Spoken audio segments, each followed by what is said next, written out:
Hello അസ്സലാമു അലൈക്കും. ഇന്ന് നമ്മൾ ഒരു നല്ല ഈസി ആയിട്ടുള്ള ഒരു മോര് കറിയാണ് കേട്ടോ ഉണ്ടാക്കുന്നത്. അതിന് വേണ്ടി തക്കാളി, സവാള, പച്ചമുളക്, വേപ്പില, ഒരു കുഞ്ഞു കഷ്ണം ഇഞ്ചി, ഇത്രയും സംഭവങ്ങൾ എടുത്തിട്ടുണ്ട് കേട്ടോ.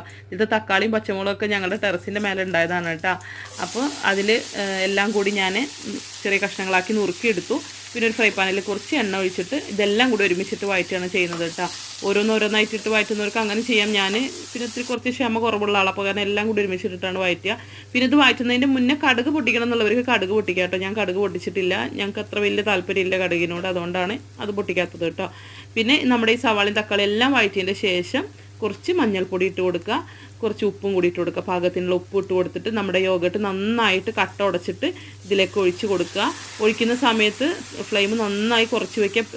എന്താ പറയുക, നമ്മുടെ യോഗട്ട് തിളയ്ക്കാൻ പാടില്ല. നന്നായി തിളച്ച് കഴിഞ്ഞാൽ പിരിഞ്ഞു പോകും. അപ്പോൾ ചെറിയ ഫ്ലെയിമിലാക്കിയിട്ട് ഒന്ന് നന്നായി മിക്സ് ചെയ്തിട്ട് എടുക്കുക കേട്ടോ. അപ്പോൾ ഇങ്ങനെ എല്ലാവരും ഒന്ന് ട്രൈ ചെയ്ത് നോക്കുക. അധികം പുളിയില്ലാത്ത തൈര് ഇങ്ങനെ ചെയ്ത് നല്ല ടേസ്റ്റ് ആയിരിക്കും കേട്ടോ.